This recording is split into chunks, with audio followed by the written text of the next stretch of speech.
of that area, about that half-mile area that I'm talking about. Um, we scaled it back around 3 o'clock this morning due to the visibility, the denseness of the woods we're working in.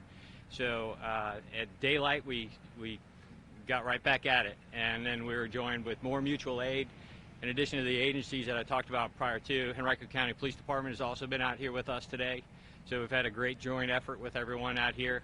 There's been a very methodical, slow, coordinated search right now in the area surrounding where they were last seen. That's upwards to 2 miles from the initial area where they were seen at. We're continuing to do the search right now. There have not been any other sightings at this time. I will say there's been updated information on Mr. Lynch's appearance. He was the posters we sent out had him with a beard. Now he's clean shaven, is our understanding. And the clothing descriptions for these folks is either dark or camouflage, and that's both of them. Trying to think. What I will do is I'm gonna have Louisa County Sheriff's Office, Major Donnie Lowe. He's gonna bring everybody else up to speed on the case itself. This is their case. We've been here assisting within the county. So this time I'll turn it over to Major Lowe. Good afternoon. Thank you for coming out. We want to thank the media for being such an integral part of this investigation. Your efforts have been paying off, and we can't thank you enough for that, so thank you for that. We're continually being asked that the community be ever vigilant in looking for Isabel and Bruce. And, they can show up pretty much at any time, so, we're asking the community to please be vigilant and keep their eyes and ears open, and please report anything to law enforcement, no matter how small of a detail you think that is. Our goal remains to bring Isabel and Bruce home safely. We have extra resources that have come out, as our PIO said. They expand from Henrico's joined in. We've had the FBI and the state police with us since day one. Hanover's joined in. And so we've got a lot of personnel out here looking and trying to locate both of them safely and bring them home.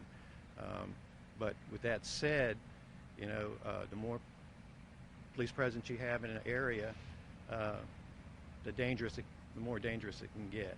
And so what we're trying to avoid is an escalated situation that was unnecessary. So if Bruce and Isabel are listening to this, please, please, please bring her home safely, and so we can get them the help that they need without escalating any kind of events or putting them in a dangerous environment. As a father, we all love our children. We love the ones that we love dearly. We don't want anything to happen to them. So we're hoping that, Bruce, if you're listening to this, basically do the right thing and let her go. Let her show up at a police station anywhere where we can find her and bring her home safely.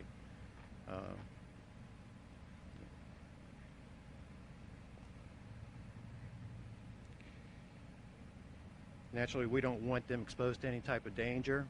We're trying to minimize that, so the public's help is critically important to us, and the media's help is critically important to us.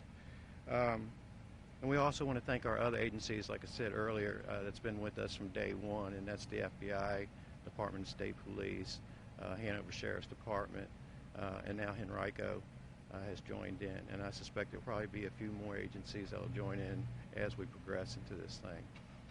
Thank you.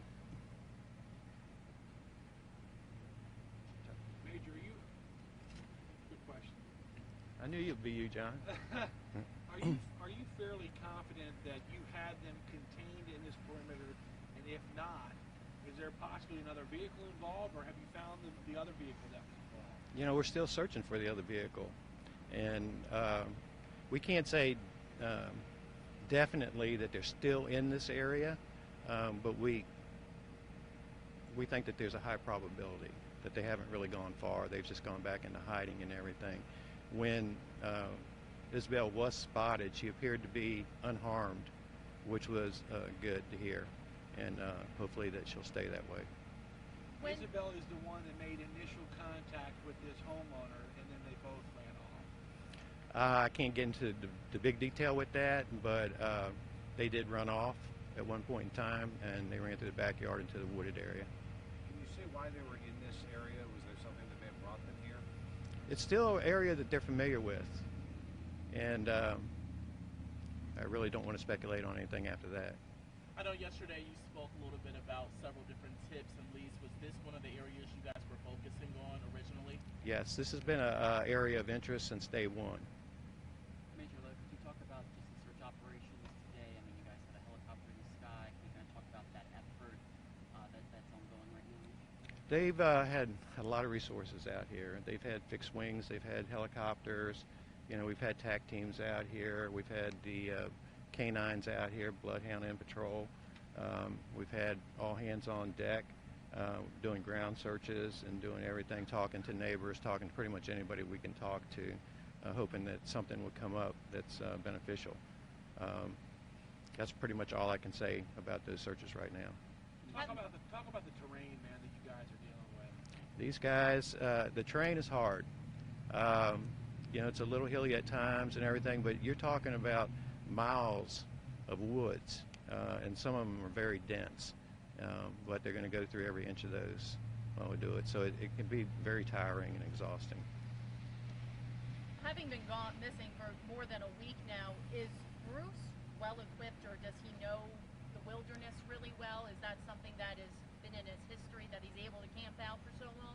Well, just by his occupation, his trade of being a landscaper, and I think he likes to garden and everything, he you know, typically stands out as an outdoor type person. So to answer your question, it would seem like he would be comfortable with, you know, living outside. Do you think he's been, because it sounds like there may have been a change of clothes, are they getting help?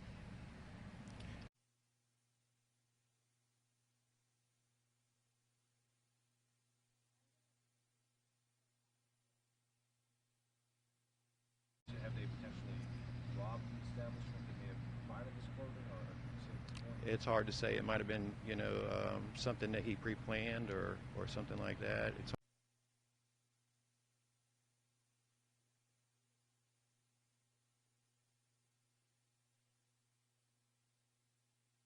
You know, we just asked them to be extra vigilant, extra observant, and you know, don't just assume anything. We recommend people lock it. Something like this going on, so that's always a good idea. But you know, if you have a big piece of property or something, you know, it might behove you to go out there and just check. you said you started with this half-mile radius and expanded to 2 miles. At this point, is the search sort of, is it expanding beyond these two, or is it kind of moving in? Right now, and there's a lot of ground that they have to cover. Are you aware of any specific areas they could head towards?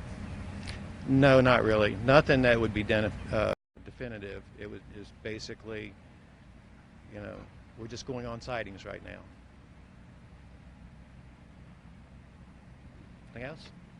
Thank you. We would ask if you guys can get it out there. We would ask that you guys look to the hunters, to the outdoorsmen that are going to be out in the woods, anybody with hunt cameras, anything like that, to check them if they observe anything that may be different, anything in their property, check their property.